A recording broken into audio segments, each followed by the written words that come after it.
یہ بہت ہی دل خراش واقعہ ہے، لیکن ایسے جو ہینس کرائمز ہیں، آپ کیا سمجھتے ہیں کہ قوانین کی عدم موجودگی یا قوانین جسٹس سسٹم میں ہمارے اتنے لوپ ہولز ہیں جن کو ہم ایڈریس ہی نہیں کر پا رہے کہ دھڑلے سے کوئی بھی آتا ہے اور کسی کو بھی مار دیا جاتا ہے، اور اس کے بعد سوشل میڈیا پر ویڈیو بھی وائرل ہو جاتی ہے ان واقعات کی؟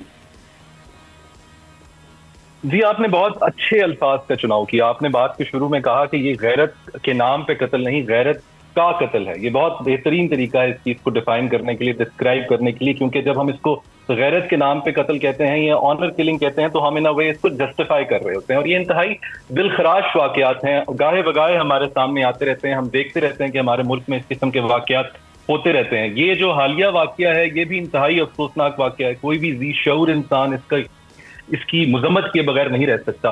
جہاں تک یہ آنر کلنگ جس کو ہم کہتے ہیں، جو غیرت کا قتل جس کو آپ نے کہا ہے، بہت اچھا کہا ہے، اس کی بات اگر ہم کریں تو یہ لیگل معاملہ تو ہے، یہ ریلیجس معاملہ بھی ہے، یہ کلچرل سوشل معاملہ بھی ہے، اور میرے نزدیک یہ سائیکولوجیکل اور مینٹل معاملہ بھی ہے.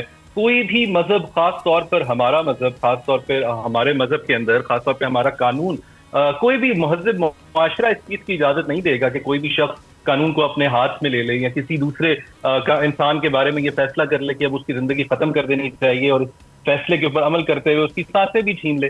اگر وہ ایسا کوئی بھی عمل کرتا ہے تو وہ انتہائی غیر اخلاقی تو ہے ہی، غیر انسانی عمل بھی ہے، غیر قانونی عمل بھی ہے، اور وہ مذہب کی بھی خلاف ورزی ہے. کوئی بھی جرگہ ہو وہ ایسا فیصلہ کر دے تو اس عمل کی جسٹیفیکیشن پھر بھی نہیں ہو سکتی، اس کو قانونی رنگ نہیں دیا جا سکتا. اگر قانون کے جیسے آپ نے بات کی کہ اس کے کیا لوپ ہولز ہیں، کیا ایگزسٹنگ ایشوز ہیں، تو اس کے اوپر اگر ہم بات کریں تو سب سے پہلے جو سوورن لا ہے ہمارے ملک میں، ایٹ لیسٹ تھیوریٹیکلی ہمارا کانسٹیٹیوشن، اس کے اندر تو بڑا واضح طور پہ آرٹیکل 9 میں لکھ دیا گیا ہے کہ ہر شخص کی جان کا تحفظ کیا جائے گا، یہ اس کا فنڈامنٹل رائٹ ہے. اور اسی آرٹیکل 9 سے ایک آرٹیکل پہلے آرٹیکل 8 میں بھی لکھ دیا گیا ہے کہ کوئی بھی رسم، کوئی بھی رواج، کوئی بھی روایت اگر وہ ان فنڈامنٹل رائٹ کے خلاف جاتی ہے تو وہ رسم، رواج اور روایت غیر قانونی تصور ہوگی.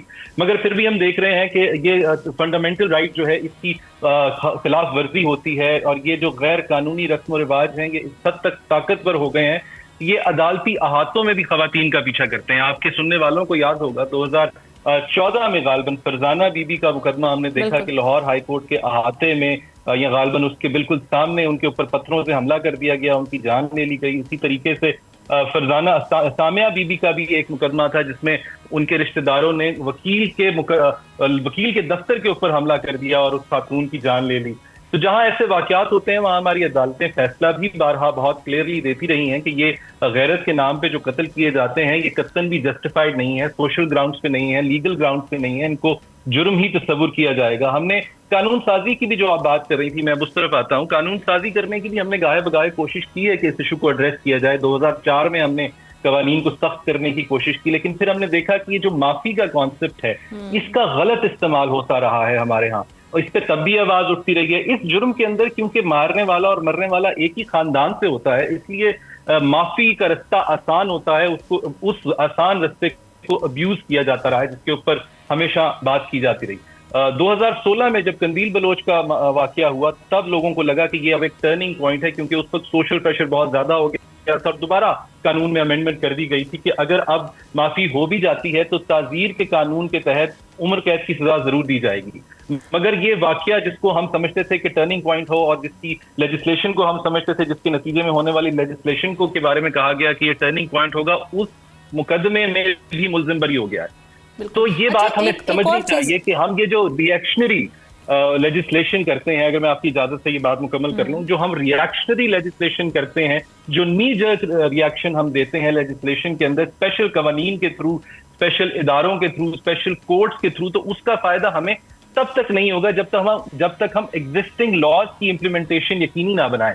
اگر آپ کے پاس وقت ہو تو میں 2-3 چیزیں ہائی لائٹ کرنا چاہوں گا. ہمارے قانون کے اندر پرووکیشن کے بارے میں بات کی جاتی ہے. ہماری عدالتیں اس کو ایک میٹیگیٹنگ فیکٹر کے طور پر ایڈریس کرتی ہیں، لیتی ہیں، جبکہ باقی دنیا میں اس کا اسکوپ بہت نیرو کر دیا گیا ہے. خاص طور پہ اگر یو کے میں دیکھا جائے تو 2009 کے قانون میں اس کو بہت زیادہ نیرو کر دیا گیا ہے. ہمیں بھی چاہیے کہ ہم اس کو سامنے رکھتے ہوئے رہنمائی لیں. وٹنس پروٹیکشن کا ہی کوئی قانون ہمارے ہاں اس طریقے سے امپلیمنٹ نہیں ہے کیا جاتا. ہمارے گواہی دینے والے اگر مکر جائیں یا کوئی متضاد بیان جان کر دے دیں تو کوئی بھی دنیا کی عدالت